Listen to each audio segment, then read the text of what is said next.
Ayo, segera download Quran Tadabbur, tafsir dalam genggaman Anda. Bismillahirrahmanirrahim. Assalamualaikum warahmatullahi wabarakatuh. Alhamdulillahi ala ihsani wa syukru lahu ala taufiqihi wa amtinani wa asyhadu an la ilaha illallah wahdahu la syarika lahu ta'ziman li sya'nih wa asyhadu anna Muhammadan abduhu wa rasuluhu da'ila ridwanih. Allahumma salli alaihi wa ala alihi wa ashabihi wa ikhwani. Para ikhwan dan akhwat yang dirahmati Allah Subhanahu wa taala, para jamaah Masjid As-Sunnah Bintaro yang dirahmati oleh Allah Subhanahu wa taala. Insyaallah pada pertemuan kali ini adalah pertemuan yang terakhir dari pembahasan kita Al-Aqidah Al-Wasithiyah karya Syekhul Islam Ibnu Taimiyah rahimahullahu taala. Dan Ibnu Taimiyah rahimahullahu taala menutup pembahasannya dari risalah Al-Aqidah Al-Wasithiyah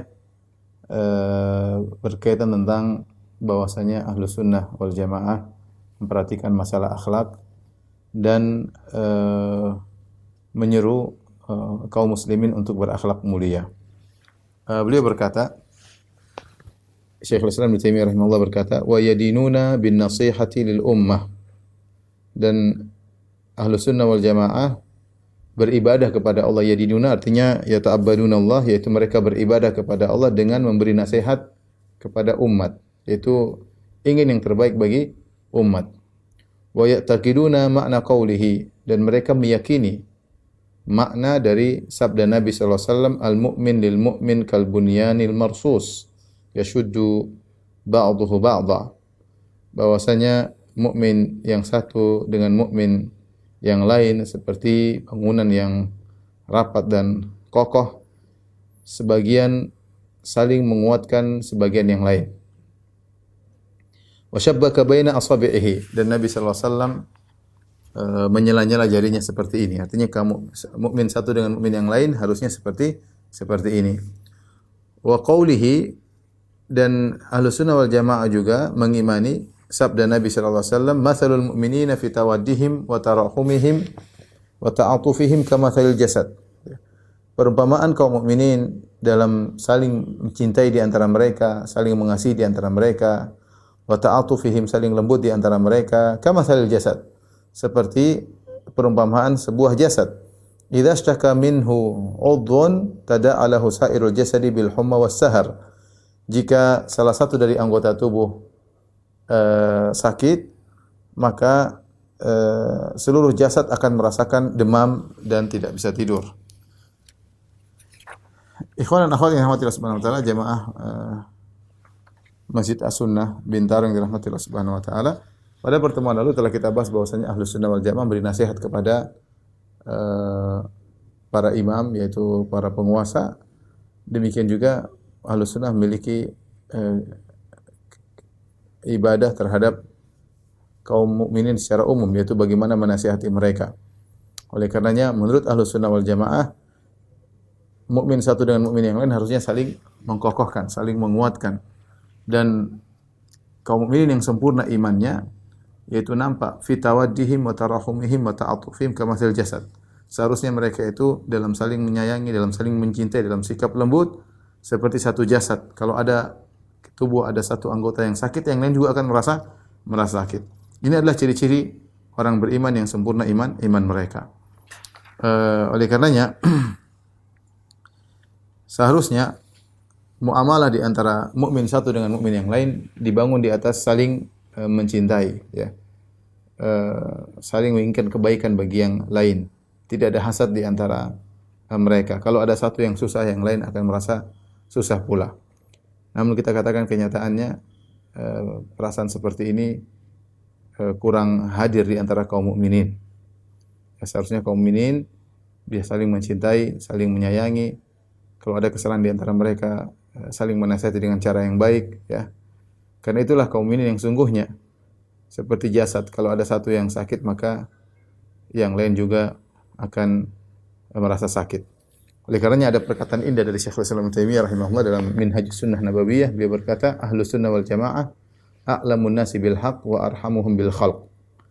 Ini perkataan emas Ibnu Taimiyah rahimahullah, berkata, Ahlus Sunnah wal Jamaah adalah a'lamun nasi bil haqq, yaitu kelompok yang paling mengerti tentang kebenaran. wa arhamuhum bil khalq, namun sangat sayang kepada kaum mukminin. Ya, Ahlussunnah harusnya demikian. Bukan tatkala seseorang mengetahui tentang al-haq, mengetahui tentang bahaya bid'ah, mengetahui tentang bahaya kesyirikan, kemudian dia menjadi kasar terhadap kaum mukminin yang lain. Tidak demikian. Ibnu Taimiyah tidak mengajarkan demikian. Saya ulangi, Ibnu Taimiyah mengatakan Ahlus Sunnah wal Jamaah, Ahlus Sunnah a'lamun nasi bil haqq wa arhamuhum bil khalq. Dalam kitabnya Minhajus Sunnah Nabawiyah, ketika dia membantah Rafidhah. Dia mengatakan Ahlus Sunnah adalah kelompok yang paling ngerti tentang kebenaran dan yang paling sayang kepada makhluk. Oleh karena kalau kita baca bantahan Ibnu Taimiyah, bantahannya indah ya. Jauh dari maki-makian, jauh dari caci maki, semuanya bantahan ilmiah. Ya. Kalau ada kebaikan pada yang dia kritik, diakui. Terkadang dia membandingkan antara dua kelompok yang menyimpang, maka dia menunjukkan yang ini lebih benar daripada yang ini. Ya, ini salah dari sisi ini kebaikannya di sini. Ibnu Taimiyah bersikap lembut kepada bahkan kepada musuh yang memusuhinya. Ya, dan perkataan beliau itu benar-benar beliau terapkan dalam kehidupan.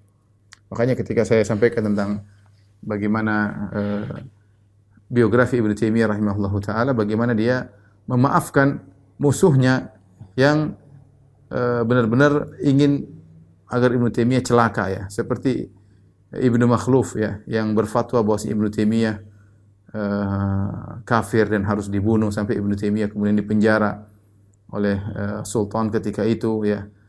Kemudian akhirnya sultan yang memenjarakan Ibnu Taimiyah berdasarkan fatwa dari musuhnya Ibnu Taimiyah, akhirnya dikudeta oleh yang lain ya. Dikudeta oleh sultan yang lain. Akhirnya ketika sultan yang lain menguasai kerajaan, ternyata orang-orang yang memusuhi Ibnu Taimiyah ternyata mendekati kepada sultan yang baru dan meninggalkan sultan yang lama.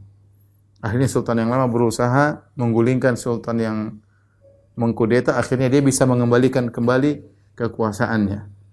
Dan dia melihat bagaimana para ulama-ulama yang membenci Ibnu Taimiyah ternyata berkhianat. Ketika dia dilengserkan, ketika dia dikudeta, mereka malah mendekat kepada sultan yang baru dan dia tidak dipedulikan. Akhirnya ketika dia berkuasa, dia jengkel sama ulama-ulama yang mengkafirkan Ibnu Taimiyah rahimahullah taala tersebut. Ternyata ketika dia mau berkuasa, ulama-ulama tersebut mendekati lagi dia ya. Setelah tadinya dia ditinggalkan. Artinya dia jengkel. Dan ini kisah disebutkan oleh Ibnu Katsir dalam kitabnya Al-Bidayah wa Nihayah. Akhirnya dia panggil Ibnu Taimiyah, dia keluarkan dari penjara, dia muliakan di hadapan ulama-ulama yang memusuhi Ibnu Taimiyah tersebut.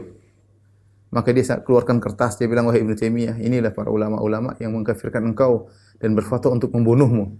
Apa yang harus aku lakukan kepada mereka? Subhanallah, di sinilah hebatnya Ibnu Taimiyah rahimahullahu taala, akhlak mulianya. Di saat dia bisa membalas, seandainya dia habis di penjara, saatnya dia, kalau dia balas dendam itu hak dia. Saya dia bilang justru mereka yang kafir, bunuh mereka. Mungkin sultan lagi jengkel sama mereka karena mereka tahu ini ulama-ulama ini penjilat, pengkhianat. Nah, sekarang mencoba menjilat dia kembali dan dia ingin memberi hukuman kepada mereka. Makanya dia hadirkan Ibnu Taimiyah di depan mereka dan menyodorkan kertas, tuh dulu mereka mengkafirkan engkau. Sekarang apa yang aku lakukan kepada mereka? Ternyata Ibnu Taimiyah di luar dugaan. Maka dia puji mereka, dia bilang maafkanlah mereka, mereka adalah terbaik yang ada. Kalau mereka tidak ada, siapa yang mengganti posisi mereka? Ibnu Taimiyah bela mereka. Makanya mereka mengatakan, sungguh menakjubkan Syekhul Islam Ibnu Taimiyah. Di saat dia mampu untuk membalas, justru dia memaafkan. Saat dia mampu dia balas, dia memaafkan. Ini tidak mungkin dilakukan kecuali oleh orang hati yang hatinya bersih, yang berjuang untuk bisa membersihkan hatinya. Seperti Syekhul Islam Ibnu Taimiyah rahimahullah. Demikian juga kisah yang disebut dia dengan Al-Bakri. Al-Bakri mengkafirkan Ibnu Taimiyah rahimahullah taala. Mengkafirkan Ibnu Taimiyah. Bahkan dia pernah bersama murid-muridnya memukuli Ibnu Taimiyah. Memukuli Ibnu Taimiyah sampai Ibnu Taimiyah terjatuh, dipukulin oleh murid-muridnya. Akhirnya datang prajurit kerajaan mengejar Al-Bakri ini karena dia telah melakukan kesalahan-kesalahan, dikejar, jadi buronan. Akhirnya dia sembunyi. Kemana dia sembunyi? Dia sembunyi di rumahnya Ibnu Taimiyah. Dan ini ajib, menakjubkan. Setelah dia memukulin Ibnu Taimiyah dan murid-muridnya, dia jadi buronan kerajaan. Dia sembunyi di rumah Ibnu Taimiyah rahimahullahu taala. Dan akhirnya Ibnu Taimiyah memberi syafaat baginya agar dia dimaafkan. Siapa yang bisa seperti itu? Makanya sungguh perkataan indah dari Ibnu Qayyim rahimahullahu taala, ya, dia berkata, wadidna, kami berangan-angan, ya, qala ba'du ashabil kibar, berkata sebagian murid-murid senior Ibnu Taimiyah, kami berharap kami bisa bermuamalah dengan sesama kami sebagaimana muamalah Ibnu Taimiyah dengan musuhnya. Bagaimana muamalah Ibnu Taimiyah dengan musuhnya? Kami bisa berharap kami bermuamalah dengan antara kami sebagaimana Ibnu Taimiyah terhadap musuhnya. Kenapa Ibnu Taimiyah rahimahullahu taala tidak pernah mendoakan keburukan bagi musuhnya? Tidak pernah memaki-maki musuhnya, ya.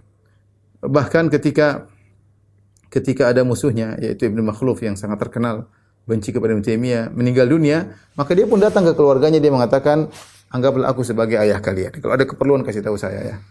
Dan itu diceritakan Ibnu Qayyim mengatakan ketika musuhnya mati, saya pun datang kepada Ibnu Taimiyah dan saya beri kabar gembira, wahai guru kami, musuhmu telah meninggal.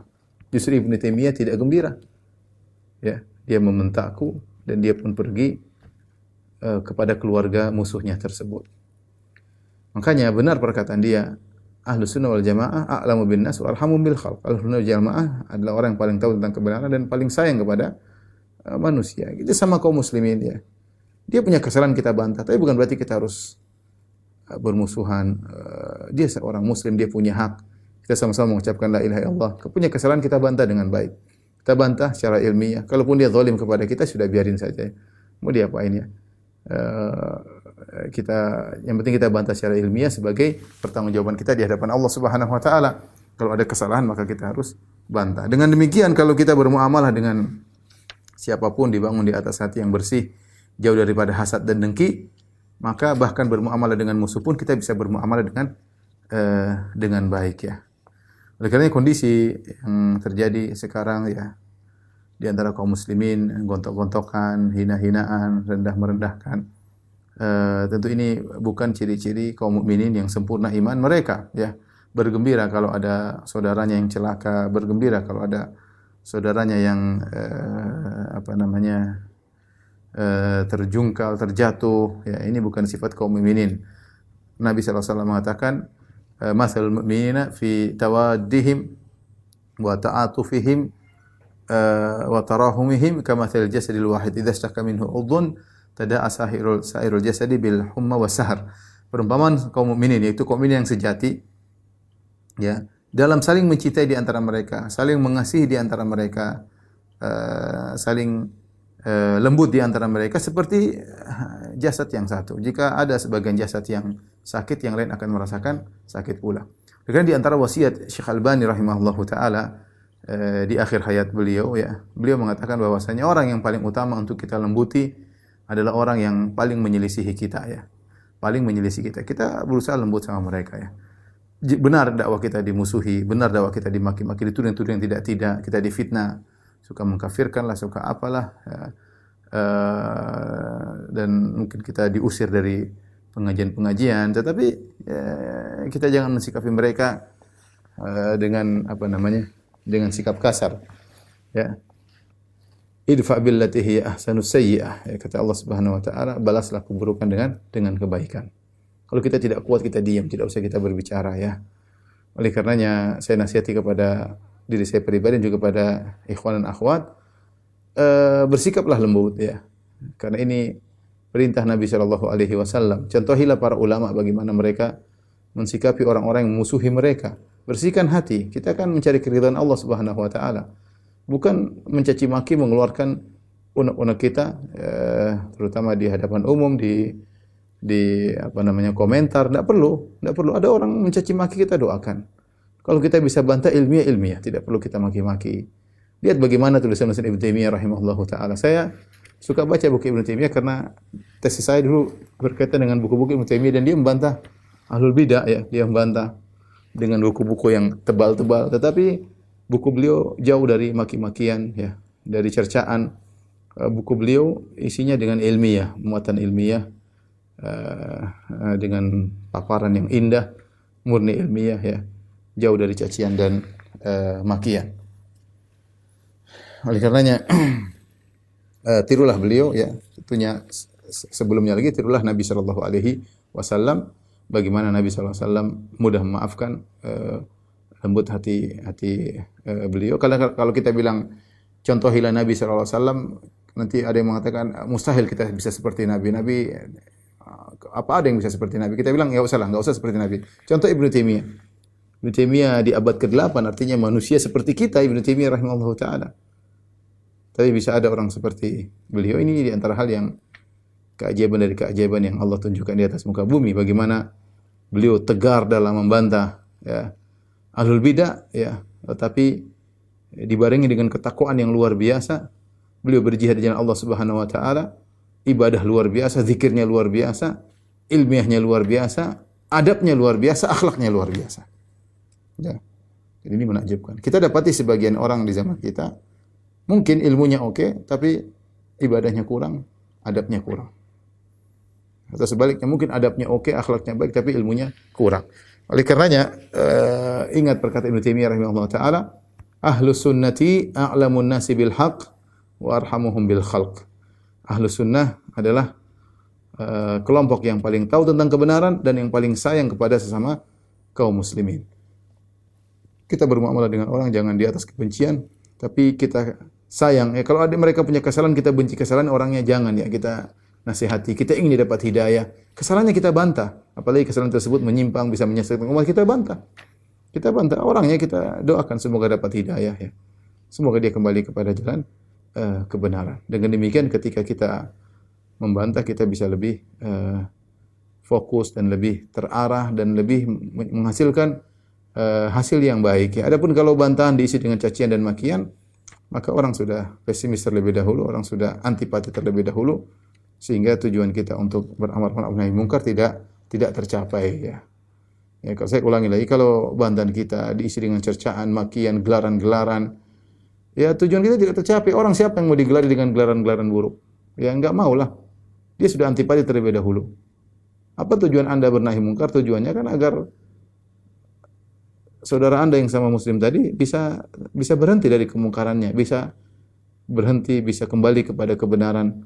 Maka jangan hanya perhatian terhadap konten, tapi uslub metode dalam menyampaikan konten tersebut juga penting, ya. Pelajarilah buku para ulama, lihatlah bagaimana Ibnu Taimiyah membantah dalam buku yang berjilid-jilid ya, luar biasa. Tapi dengan adab, dengan akhlak, menempatkan suatu pada posisinya, tidak dilebih-lebihkan, tidak dikurang-kurangi. Rahimahullahu Ibn Taimiyah rahimahullahu taala. Taib, kemudian beliau berkata, wa ya'muruna bis-sabr indal bala. Ahlus sunnah wal jamaah memerintahkan untuk bersabar ketika terjadi ujian atau bencana. Wasyukri indar rakha, dan juga menyeru untuk bersyukur ketika dalam kondisi lapang. Waridha bimurril qadha, dan juga untuk ridha dengan pahitnya keputusan, pahitnya takdir. Ya. Wa yad'una ila makarimil akhlaq, dan Ahlus Sunnah menyeru kepada akhlak yang mulia. Wa mahasinil a'mal, dan juga amalan-amalan yang indah. Wa ya'taqiduna ma'na qawlihi, dan mereka meyakini sabda Nabi sallallahu alaihi wasallam, akmalul mu'minina imanan ahsanuhum khuluqa. Sungguhnya orang beriman yang paling sempurna imannya adalah yang paling baik akhlaknya. Di sini Ibnu Taimiyah mulai menyebutkan tentang beberapa contoh akhlak ya. Dari sini dalil bahwasanya Ahlussunnah wal Jamaah menganggap masalah akhlak masalah penting, bukan masalah pinggiran atau hanya footnote saja, catatan kaki, tidak, tapi masalah akhlak adalah masalah inti. Masalah inti. Maka saya anjurkan nasihati pada diri saya pribadi, juga pada para ikhwan dan akhwat untuk mempelajari akhlak sebagaimana kita pelajari ilmu yang lain. Sebagaimana kita belajar fikih, misalnya fikih thaharah, kita serius. Sebagaimana kita belajar fikih salat dengan serius, kita belajar fikih akhlak dengan serius. Fikih akhlak dengan serius ya. Ya, tentang akhlak yang baik, tentang akhlak yang buruk untuk kita jauhi. Ya. Di antara buku yang bagus adalah yang bahas masalah Kitabul Jami' karya Ibn Hajar Al-Asqalani ya. Yang alhamdulillah sudah saya pernah syarah juga sampai selesai dan sekarang sudah sedang diterbitkan. Itu buku bagus mengenai tentang akhlak yang baik dan akhlak yang buruk. Tidak terlalu panjang, tapi kita sebagai ahlu sunnah kita belajar ya. Karena apa? Karena Nabi yang mengatakan akmalul mu'minina imanan ahsanuhum khuluqa. Sebaik-baik orang mukmin yang paling sempurna imannya dan yang paling baik akhlaknya. Di sini Nabi menggandengkan antara iman dengan akhlak. Ya.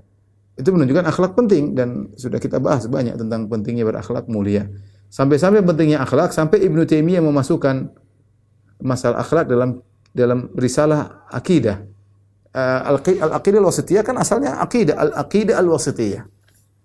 Tentang akidah. Tetapi ternyata dalam masalah akidah ini beliau masukkan masalah akhlak. Jadi menurut beliau ini penting. Jadi ini penerapan akidah. Sabar dalam ketika terkena bala, penerapan akidah, ya. Bersyukur ketika mendapat kelapangan, penerapan akidah. Ridha ketika mendapatkan bencana adalah penerapan akidah, ya. Makanya beliau masukkan masalah akidah, masalah akhlak dalam buku akidah. Bahkan sebagai penutup buku akidah tersebut. Seakan-akan beliau mengingatkan akidah bukan hanya sekedar suatu praktek, suatu keyakinan yang terhias dalam dada, tetapi harus dipraktekkan dalam kehidupan sehari-hari. Kalau Anda memiliki akidah yang benar, harusnya Anda sabar ketika mendapatkan bencana, dan seharusnya Anda bersyukur ketika Anda mendapatkan rakha, dan seharusnya Anda ridha ketika Anda mendapatkan takdir yang musibah yang Anda tidak sukai, yang Anda tidak sukai.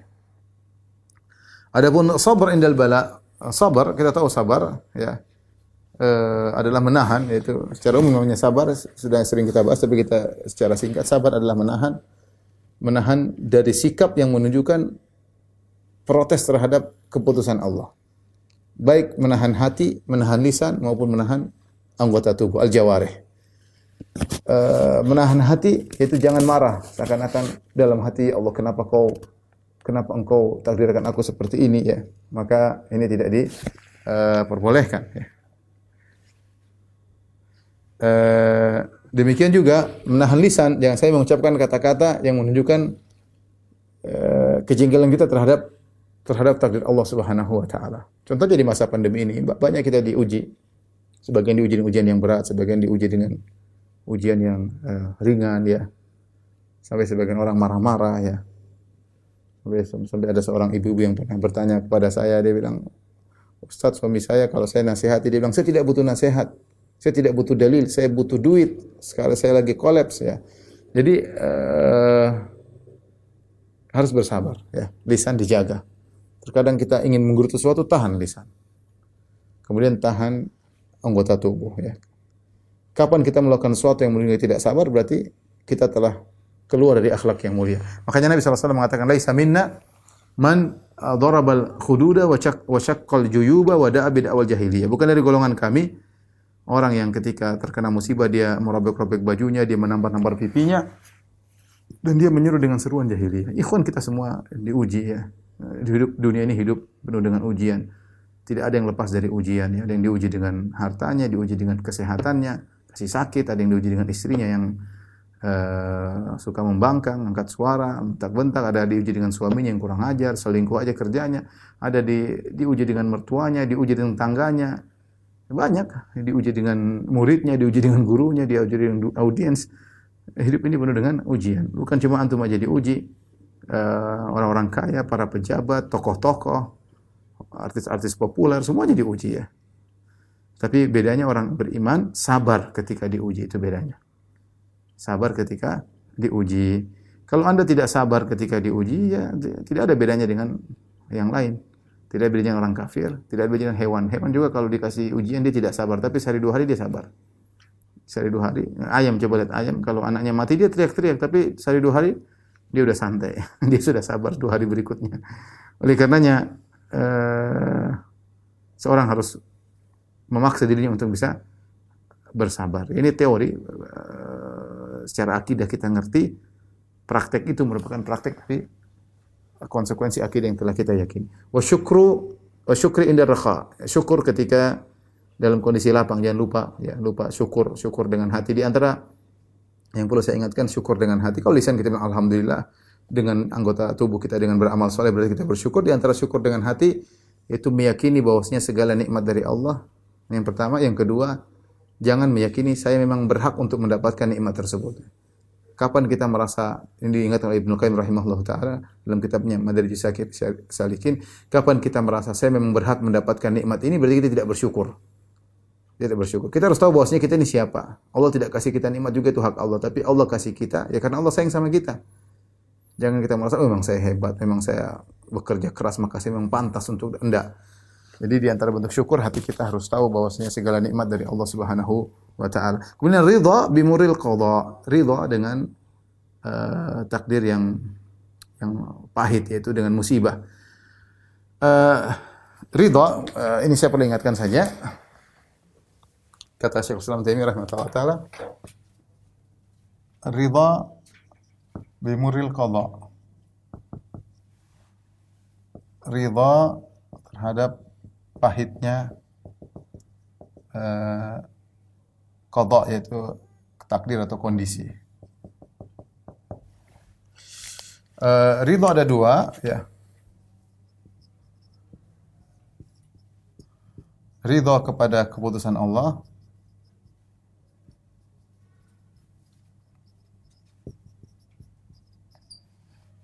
ridha kepada musibah.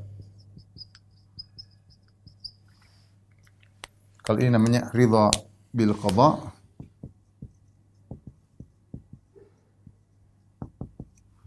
ridha bil maqdi. Nah, kalau ridha kepada keputusan Allah, ini hukumnya wajib. Wajib, ini hukumnya wajib, ya. Kalau seorang ya dia harus ridha, protes sama Allah, dosa dia.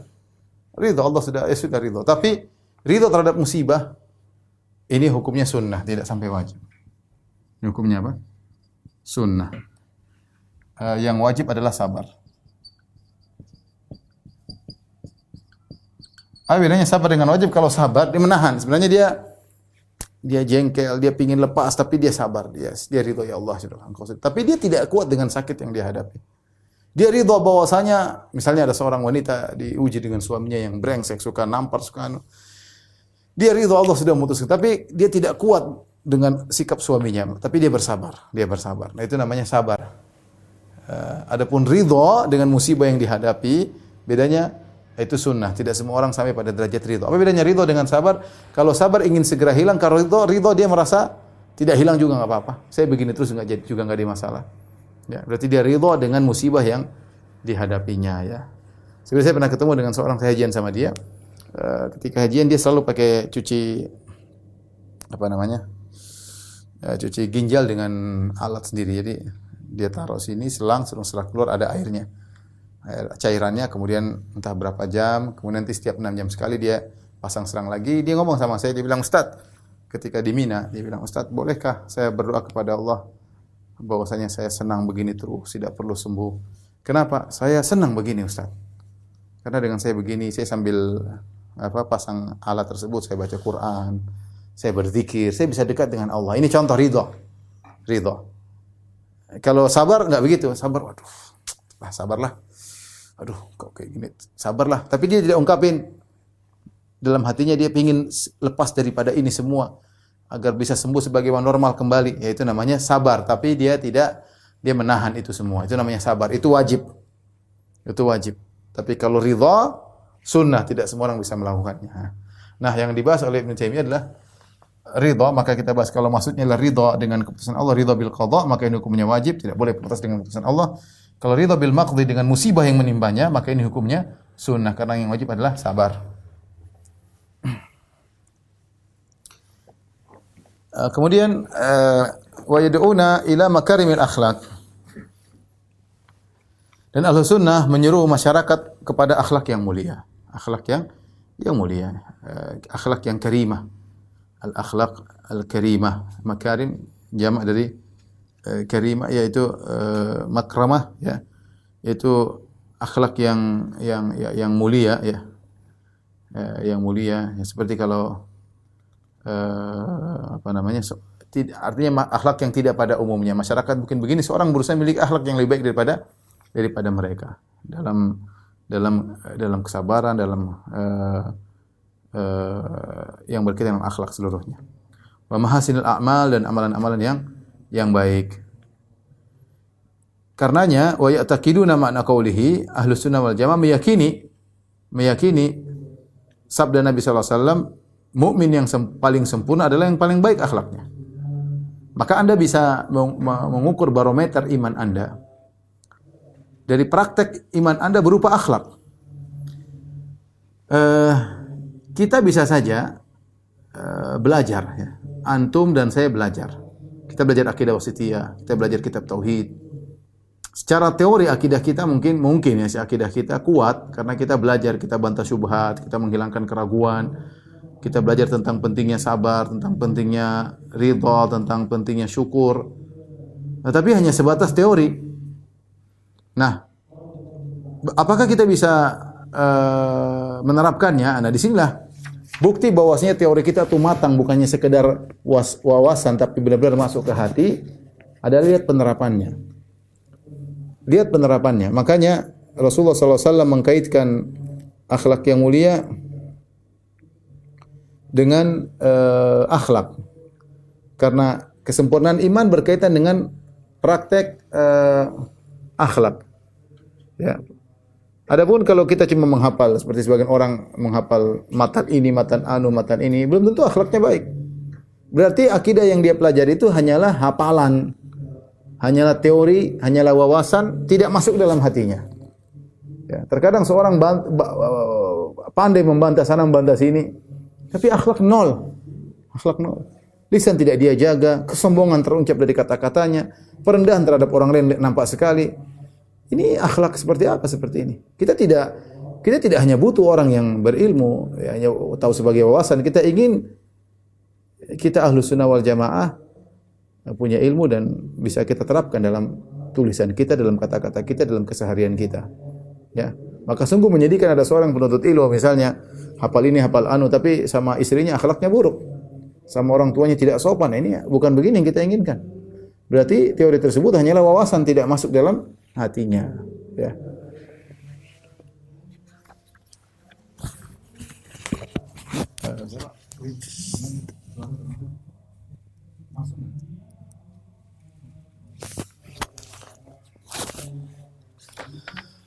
Baik, ikhwan dan akhwat yang dirahmati Allah Subhanahu wa taala.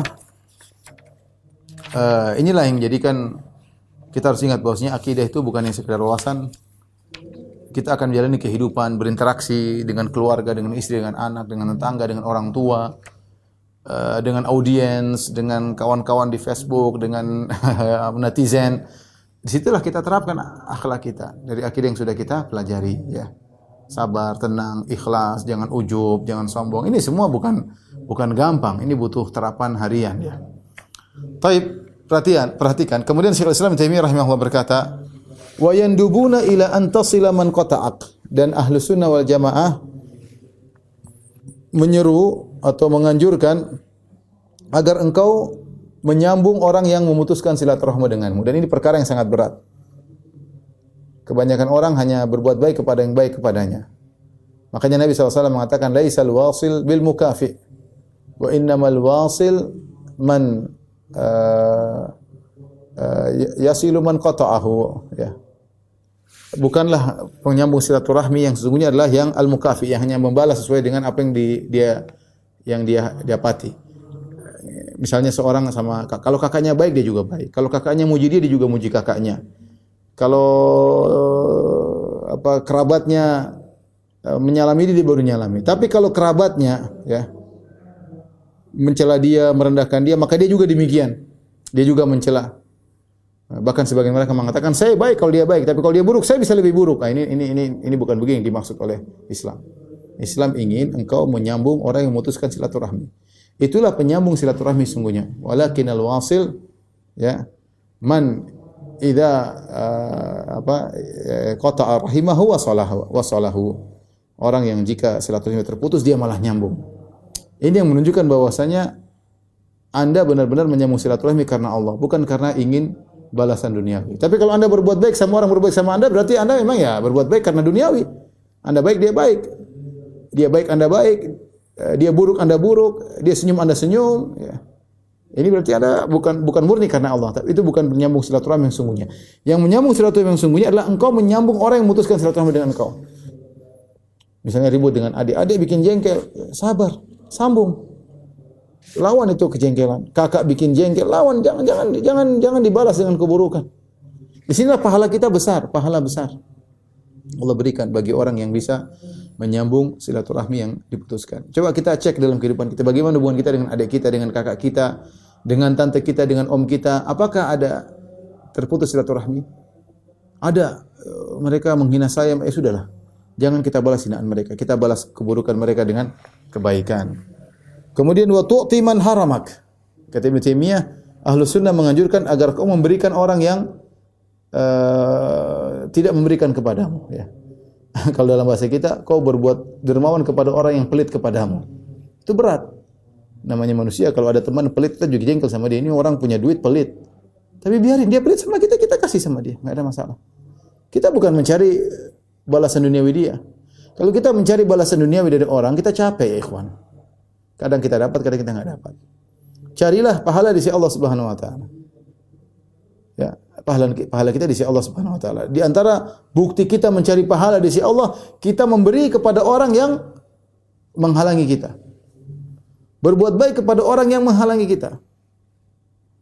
Ya. Dia pelit sama kita, kita baik sama dia. Dia usir kita, kita buat baik sama dia. Jangan kita kemudian dendam, kita juga usir dia, jangan. Ya, tu'timan haramak. Ini juga butuh keikhlasan luar biasa, butuh ketulusan hati. Kalau Islam mengajak kita untuk benar-benar membersihkan hati kita. Ya. Kita terkadang merasa hati kita suci, bersih, ternyata kotornya luar biasa. Buktinya ada orang bikin jengkel, kita balas kejengkelannya. Buktinya ada orang putuskan silaturahmi, kita balas putuskan silaturahmi. Buktinya ada orang pelit sama kita, kita lebih pelit daripada dia. Aduh, hati kita ini bermasalah rupanya. Karena kita bermasalah, akhlak kita enggak muncul. Outputnya sesuai dengan isi hati kita. Outputnya jelek, berarti isi hati kita enggak beres. Wa ta'fu amman zalamak. Di antaranya, engkau maafkan orang yang menzalimimu. Ini berat lagi. Namanya manusia ingin membalas kezaliman, bahkan kalau bisa dibalas double. Tapi Islam mengajarkan lain. Ahlus Sunnah mengajarkan engkau memaafkan orang yang menzalimimu. Ya. Dan saya sudah punya ceramah khusus tentang perkataan Ibnu Taimiyah tentang 20 sebab kenapa kita harus memaafkan. 20 sebab kenapa harus memaafkan, itu risalah yang sangat bagus. Silakan, ada pengajiannya di YouTube, bisa dilihat ya. Jadi kita berusaha memaafkan orang yang menzalimi kita. Ini menzalimi kita banyak, bisa jadi yang zalimi kita orang terdekat kita. Bisa jadi yang zalimi kita istri kita, bisa jadi. Bisa jadi yang zalimi kita adalah suami kita, bisa jadi kakak kita, adik kita, bisa jadi tetangga kita, bisa jadi teman lama kita. Dia zalimi kita di saat padahal kita baik sama dia. Dan banyak, bisa jadi partner kerja kita zalim. Banyak hal ya.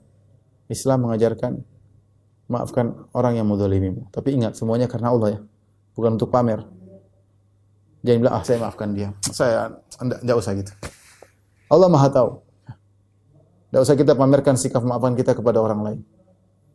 Ya, sok-sok hebat di hadapan orang lain, enggak usahlah.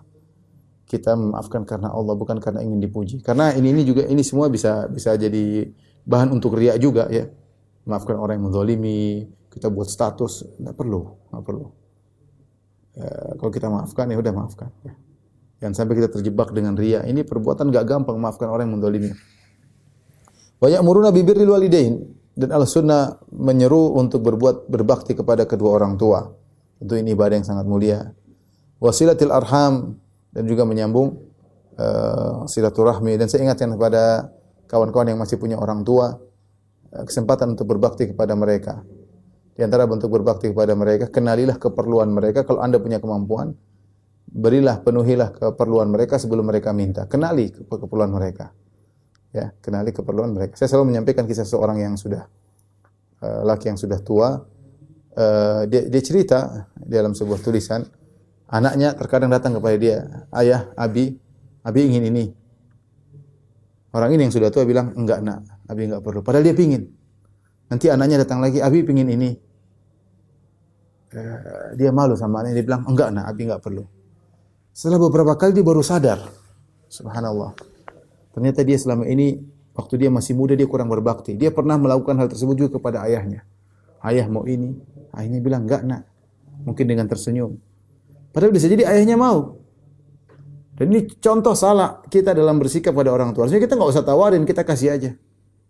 Kalau dia nggak mau, baru kita, oh berarti dia benar-benar nggak mau. Kita kenali apa yang dia perlukan. Orang tua, mereka punya harga diri ya. Terutama ayah. Terutama ayah. Sebagian ayah kalau kita bilang, ayah, gimana kalau ayah masih muda, ayah masih bisa kerja, enggak perlu. Nah, dia punya harga diri ya. Tapi kita bukanlah uzur bagi kita untuk tidak mengenali kekurangan mereka. Ya, jangan sampai mereka minta. Aib bagaimana orang tua kemudian minta. Ya kecuali kita benar-benar lupa, itu lain halnya. Tapi asalnya kita memberi sebelum diminta. Kenali kekurangan mereka ya. Kecuali kalau memang kita miskin enggak bisa apa-apa, itu lain cerita. Selama kita mampu kenali kebutuhannya, kita kasih sebelum dia minta. Jangan pernah sebagaimana waktu kita masih kecil. Kita masih kecil, orang tua memberikan keperluan kita tanpa kita kasih tahu. Dia udah kenali, wah ya, anak ini butuh pampers, anak ini butuh susu, anak ini butuh ini, butuh anu. Mana dia tanya, nak butuh pampers nggak? Dia nggak tanya-tanya, dia carikan. Yang tidak pernah perhitungan sama kita ketika masih kecil. Ini benar-benar saya tahu itu ketika saya punya anak. Baru saya tahu bagaimana kita orang tua berusaha mengenali kebutuhan anak. Kita sediakan sebelum dia minta. Ya.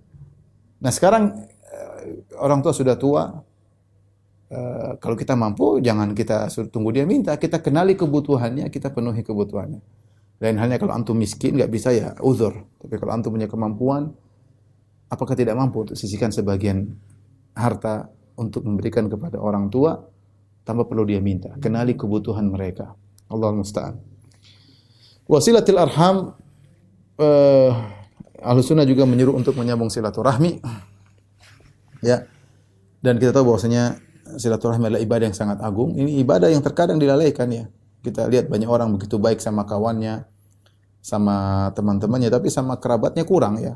Ingat ring satu, perhatikan silaturahmi, rahim ring satu paling utama, ayah ibu, kakak adik ya, ponakan, tante dari ayah, om dari ayah, tante dari ibu, om dari ibu. Itu ring satu. Perhatikan ini orang-orang terdekat yang harus kita berbuat baik kepada. Di luarnya, keduanya, sepupu dan selanjutnya itu nomor dua. Yang pertama ring satu, benar-benar antum harus perhatikan. Kakak, orang tua tentunya, kakak adik, kemudian ponakan-ponakan, tante-tante, dari ayah, dari ibu, ini ring satu. Perhatikan. Silaturahmi bisa dengan harta, itu yang terbaik. Makanya Allah mengatakan wa atal mala ala hubbihi dzawil qurba dalam Al-Qur'an. Allah menyuruh kita berbuat baik kepada karib kerabat lebih dahulu daripada terhadap anak yatim dan fakir miskin. Wa atal mala ala hubbihi dzawil qurba wal yatama wal masakin. Kata Allah, di antara bentuk keimanan, kebajikan adalah memberikan harta yang kau cintai kepada karib kerabat, kepada anak yatim, kepada fakir miskin. Jadi kalau kita bersilaturahmi butuh pengorbanan, berikan harta yang kita sukai. Kita punya duit, kita sayang ya. Tapi enggak ada salahnya kita kurangi, kita berikan kepada kakak atau adik, kepada orang tua, kepada masih ada kok alhamdulillah. Kita enggak keluarkan 100%, enggak. Kita keluarkan 10%. Kita keluarkan 20%. Insyaallah masih ada. Ya, ini kapan kita bisa cari pahala lagi? Allah mentakdirkan kita punya harta dan Allah mentakdirkan saudara-saudara kita memiliki keperluan. Kapan Allah buka kesempatan kita cari pahala, kita enggak lakukan ya. Oleh karenanya, kalau kita bisa membantu dengan harta itu yang terbaik, kalau enggak dengan kata-kata yang baik, dengan sikap yang lembut, memberi makanan kepada mereka. Dan ini semua adalah dianjurkan oleh Ahlussunnah wal Jamaah. Wa husnil jiwar, bertetangga yang baik. Kita punya tangga ini, tangga enggak banyak insyaallah. Tetangga mungkin jauh, tapi tangga ring satu yang sebelah kanan kita, depan kita, samping kiri kita, ini yang paling utama. Ya, jangan kita ganggu mereka. Berbuat baik sama tangga dengan tidak mengganggu mereka dan berbuat baik kepada mereka. Dengan memberikan hadiah, memberikan makanan, apa yang bisa kita lakukan. Wal ihsan ilal yatama wal masakin. Berbuat baik kepada anak yatim, kepada orang miskin wa ibnis sabil, peka terhadap orang-orang yang susah. Dunia ini cuma sebentar. Kita kumpulkan uang, tidak akan kita bawa mati ya. Yang penting kita udah makan, anak-anak sudah kenyang, istri sudah kenyang. Udah sisanya kita gunakan untuk jalan Allah Subhanahu wa taala. Harta datang dan pergi. Kita lepaskan akan datang lagi. Kita lepaskan datang lagi. Ya, dan itu kita punya kebiasaan terhadap orang, Allah punya kebiasaan terhadap kita. Ya. Kita punya kebiasaan memberi, Allah akan berikan kepada kita. Ya bani Adam, anfiq unfiq alaik. Kata Allah, wahai anak Adam, berinfaklah, aku akan berikan kepadamu. Ini semua butuh latihan, butuh keyakinan. Warifqi bil mamluk. Ahlussunnah menyuruh untuk berlemah lembut kepada budak. Ya. Kalau sekarang budak mungkin tidak ada. Budak itu adalah sesuatu di zaman dahulu yang bisa diperjualbelikan, disuruh, tidak digaji karena milik budak. Nah, kalau budak yang statusnya seperti itu kita miliki, boleh kita jual beli, tidak kita gaji, kita disuruh berbuat baik. Dan ini wasiat Nabi SAW ketika akan meninggal, kata Rasulullah SAW, as-salat wa ma malakat aimanukum. Perhatikan salat, dan perhatikan budak-budak kalian. Rasulullah yang mengatakan demikian. Ya. Nah, kalau budak saja kita disuruh berbuat, apalagi orang yang bekerja sama kita, pembantu, supir. Ya, sabar dengan bantu, sabar dengan supir. Kadang-kadang mereka salah ya. Nah, kalau mereka pintar, kok pembantu goblok sekali ya. Kalau dia pintar dia nggak jadi pembantu, dia jadi majikan kalau dia pintar. Karena dia tidak sekolah, ada yang tidak bisa baca, ada yang kasih uzur. Mungkin salah, mungkin dia pecahkan gelas, mungkin dia pecahkan piring. Lihat dia sudah bekerja keras, dia capek, dia letih. Kadang kita lupa memerintahkan dia, waktu istirahat dia tidak ada. Ya, kalau sama budak kita disuruh berbuat baik, apalagi sama pembantu yang kita gaji dan bukan milik kita, yang kita gaji. Ya, bukan budak loh. Kalau budak saja kita disuruh berbuat baik, apalagi pembantu. Wa yanhauna 'anil fakhr wal khuyala, dan Ahlussunnah melarang dari sombong. Fakhr itu bangga dengan nasab, bangga dengan kedudukan. Al khuyala kesombongan, ya. Sombong, angkuh dengan harta. Mirip al fakhr wal khuyala, mirip ya. Ada yang mengatakan kalau al khuyala itu bangga dengan apa yang dimiliki, al fakhr bangga dengan merendahkan orang lain. Intinya sama-sama bangga yang mengakibatkan merendahkan orang lain, ya. Dan saya ingatkan namanya fakhr, khuyala, ini perkara yang terkadang hinggap di hati kita tanpa kita sadari. Kita harus mengontrol diri kita, ya. Kalau Rasulullah mengatakan al khuyala fi ahlil khail, ya, bahwa wal ibil, bahwasanya kesombongan ada pada pemilik kuda. Ya, karena kalau orang punya kuda, apalagi kudanya bagus, hebat, terkadang dia tidak mau sombong, jadi sombong juga. Karena dia memiliki sesuatu yang hebat, itu masuk dalam hatinya kesombongan tanpa dia sadari. Ya, maka saya katakan kalau ada hal-hal yang menyebabkan kita sombong, kita jauhi. Kita jauhi. Kalau kita yakin kita punya barang mewah ini bisa bikin kita sombong, enggak usah pakai, enggak usah pakai. Kenapa? Kita enggak bisa ngontrol jiwa kita. Kita bilang, tenang, saya enggak sombong. Iya, tapi lama-kelamaan sombong. Lihat orang punya, itu murah, merek KW. Itu KW 7, ini KW, saya punya asli. Ini dari beli di Eropa. Kita enggak sadar, kita enggak pengen sombong. Tapi kesombongan terus masuk dalam diri kita secara tanpa kita sadar. Maka waspada. Waspada. Saya bukannya melarang kalian antum pakai barang-barang bagus, silakan, tapi waspada. Saya bilang sering sombongan masuk dalam diri kita tanpa kita sadari. Kita terkadang sulit mengontrol hati kita. Kita saja enggak pengin riak, tahu-tahu kita riak.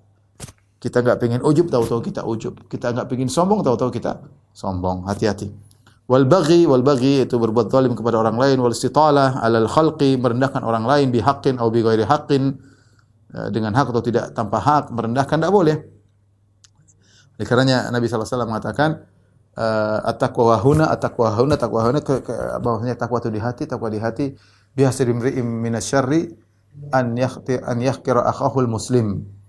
Cukuplah seorang dikatakan buruk jika dia merendahkan saudaranya sama muslim. Sampai perkataan ini dari Ibnu Daqiq al-Eid, dia mengatakan, bagaimana Anda merendahkan seorang muslim? Muslim ini muslim yang mulia. Dia mengucapkan la ilaha illallah. Allah mengutus Rasulullah SAW untuk menyampaikan risalah kepadanya. Allah turunkan Al-Quran untuk dia baca. Dan dia seorang muslim, kemudian Anda merendahkannya setelah Allah memuliakannya. Jangan. Jangan merendahkan orang lain. Ya. Kalau dia punya kesalahan, kita yakin dia punya kebaikan juga ada. Kita punya akhlak yang buruk juga ada. Kita punya sisi hitam yang orang lain tidak tahu juga ada. Kalau kita, alhamdulillah kita tidak seperti alhamdulillah, tapi tidak perlu kita merendahkan. Wa yanhauna an safsafiha, dan melarang dari perbuatan akhlak yang buruk. Ahlussunnah melarang dari segala perbuatan yang buruk. Ya. Wa ya'muruna bima'alil akhlaq. Ahlussunnah menyuruh kepada akhlak yang baik dan melarang dari akhlak yang buruk. Wa kullu ma yaqulunahu wa yaf'alunahu an hadha wa ghairihi fa innama hum fihi muttabi'una al-kitabi wa sunnah.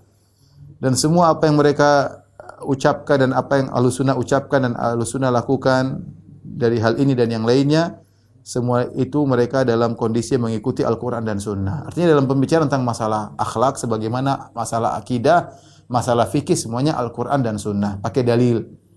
Kita bicara tentang kesombongan, kita bicara tentang akhlak mulia, kita bicara tentang akhlak yang buruk, semuanya pakai dalil. Ya, bagaimana berakhlak yang baik bukan pakai cara kita sendiri, tapi ikut dalil.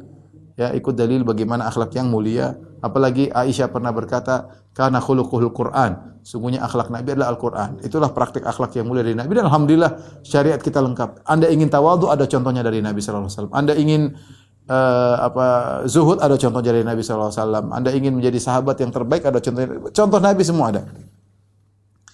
Tariqatuhum hiya dinul Islam alladzi ba'atsallahu bihi Muhammadan sallallahu alaihi wasallam. Tariqah mereka, bukan mereka bikin tariqat sendiri. Tariqat mereka adalah agama Islam. Ya. Mau akhlak mulia bukan berarti harus masuk dalam goa, harus masuk dalam khalwat diam-diam di dalam kegelapan. Bukan begitu. Itu cara-cara yang tariqat. Bukan begitu cara menjalankan Islam. Dalilnya ada, tinggal dipelajari, praktekkan. Tidak usah bikin cara-cara lain yang tidak diajarkan dalam Islam untuk mencapai akhlak yang mulia. Kemudian beliau berkata, "Lakin lamma akhbara Nabi sallallahu alaihi wasallam anna ummatahu sataftariqu ala 73 firqah. Kulluha fi an-nar ila wahidatan wa hiya al-jamaah. Wa fi haditsin anhu annahu qala hum man kana ala mithli ma ana alaihi al-yawm ashabi. Sara al-mutamassikuna bil Islamil mahdhi al-khalis an ash-shaubi hum ahlus sunnah wal jamaah." Akan tapi ketika Nabi sallallahu alaihi wasallam mengabarkan bahwasanya umatnya akan terpecah menjadi 73 golongan. Semuanya di neraka kecuali satu. Sudah kita bahas di awal-awal bahwasanya 73 golongan ini 72-nya neraka, maksudnya 72 terancam di neraka. Tidak berarti mereka harus kekal di neraka, tidak, terancam. Mungkin ada yang kekal, mungkin ada yang enggak, tapi mereka terancam, ya, terancam. Illa wahidah, kecuali satu yang selamat, wahiyal jamaah, dan itulah al-jamaah. Dan dalam hadis yang lain dari Nabi sallallahu alaihi wasallam bersabda, siapa jamaah tersebut? Hum man kana ala mithli ma ana alaihi al-yawma ashabi. Itu orang-orang yang berada di atas seperti jalanku dan jalan para sahabatku pada hari ini, yaitu yang mengikuti manhajus salaf. Nabi mengatakan yang selamat yang mengikuti jalanku dan jalan para sahabatku. Maka jadilah orang-orang yang berpegang teguh dengan Islam yang murni. Perhatikan sini. Pernyataan Ibnu Taimiyah yang indah. Sarul mutamassikuna bil Islamil mahdhi. Jadilah orang-orang berpegang teguh dengan Islam yang murni. Benar, Islam ada yang tidak murni. Terkontaminasi dengan ajaran agama lain, terkontaminasi dengan filsafat Yunani, terkontaminasi dengan ajaran nenek moyang, terkontaminasi dengan budaya-budaya yang menyimpang, tidak murni. Seorang mutamassikuna bil Islamil mahdhi, Islam tidak perlu terkontaminasi yang lain. Islam sempurna, ikhwan. Kalau Anda meyakini Islam butuh di merger dengan agama lain, butuh untuk diedit dengan budaya-budaya. Enggak, Islam enggak perlu. Islam murni. Islam mengajarkan segala sesuatu dengan sempurna. Oleh karenanya kita hanya butuh Islam yang murni. Jadilah orang-orang berpegang teguh dengan Islam yang murni, al-khalis, yang murni sama, anisyaub, yang bersih dari segala campuran, hum ahlus sunnah wal jamaah, mereka ahlus sunnah wal jamaah yang sesungguhnya. Wa fihi musaddiqun, di antara ahlus sunnah wal jamaah ada yang siddiqun, mencapai derajat siddiq, wa syuhada, di antara mereka ada syuhada, wa salihun, di antara mereka ada orang saleh, ya. Seperti firman Allah Subhanahu wa taala, "Wa may yuti'illah war rasul fa ulaika ma'al ladzina an'ama Allahu 'alaihim minan nabiyyin was-siddiqin wasyuhada was-salihin." Barang siapa taat kepada Allah dan Rasulnya, maka mereka akan bersama orang-orang yang Allah berikan nikmat kepada mereka dari kalangan nabi, siddiqin, dari syuhada dan salihin. Kemudian wa minhum a'lamul huda, di antara mereka para ulama-ulama ulama-ulama yang terkenal, yang merupakan tanda untuk diikuti, memberi petunjuk. Wa masabihid duja, di antara mereka adalah para ulama yang merupakan lampu-lampu dalam kegelapan, memberi petunjuk kepada orang-orang awam untuk menempuh jalan yang lurus, ya. Ulul manaqibil ma'thura, dan mereka memiliki mangkobah-mangkobah, kemuliaan-kemuliaan yang diriwayatkan dari mereka. Makanya para ulama menulis buku-buku tentang manaqibus Syafi'i. Manaqib tentang keutamaan-keutamaan Imam Syafi'i, ada keutamaan Imam Malik, keutamaan Imam Ahmad, banyak. Wal fadail, mereka punya kemuliaan-kemuliaan al-madhkurah yang sudah disebutkan. Wa fihimul abdal, di antara mereka al-abdal. Abdal mungkin maksudnya adalah wali-wali Allah, orang saleh, ya, yang spesial. Wa fihim a'immatud din, di antara mereka ada pemimpin para agama, alladzina ajma'al muslimuna ala hidayatihim wa dirayatihim, yang kaum muslimin sepakat tentang mereka di atas petunjuk dan mereka memiliki ilmu. Kemudian wahumut ta'ifatul mansurah, mereka itulah Ahlussunnah, adalah kelompok yang ditolong. Alladzina qala fihimun Nabi sallallahu alaihi wasallam, yang Nabi sallallahu alaihi wasallam berbicara tentang mereka, la tazalu ta'ifatun min ummati 'alal haqqi mansurah, akan senantiasa ada sekelompok dari umatku di atas kebenaran, selalu ditolong oleh Allah. La yadhurruhum man khalafahum, tidak memberi mudaratan kepada mereka orang yang menyelisih mereka. Wala man khadalahum, dan orang yang meninggalkan mereka tidak beri mudarat kepada mereka. Hatta taquma sa'ah, sampai tiba hari kiamat. Nas'alullaha an yaj'alana minhum. Kita mohon kepada Allah agar menjadikan kita bagian dari mereka. Wa an la yuziga qulubana ba'da idh hadana, dan agar Allah tidak menyimpangkan hati kita setelah Allah beri petunjuk kepada hati kita. Wa an yahabalana min ladunhu rahmatan innahu huwal wahhab, dan semoga Allah menganugerahkan rahmatnya dari sisinya untuk kita, sungguhnya Dia Maha Pemberi anugerah. Wallahu a'lam. Wa sallallahu ala Muhammadin wa ala wa alihi wa sahbihi wa sallama tasliman katsira. Maka demikianlah risalah Al-Aqidah Wasithiyah. Alhamdulillah sudah kita selesaikan. Semoga bermanfaat. Insyaallah pekan depan kita mulai masuk dalam masalah firaq ya, firqah-firqah. Kita akan bahas satu persatu, mulai dari Khawarij, kemudian Syiah, kemudian mungkin Sufiyah, tarekat-tarekat Sufiyah. Yang Allah mudahkan insyaallah taala, tidak lain dalam rangka agar kaum muslimin bisa menjalankan Islam yang murni, yang tidak tercampur dengan kotoran-kotoran atau ajaran-ajaran dari luar yang mencampuri Islam. Tapi demikian saja kajian kita. Masih banyak pertanyaan saya tidak bisa jawab. Mohon maaf atas keterbatasan ilmu. Insyaallah kita lanjutkan pertemuan berikutnya. Wabillahi taufiq wal hidayah. Assalamualaikum warahmatullahi wabarakatuh. Subhanakallah bihamdika asyhadu an la ilaha illa anta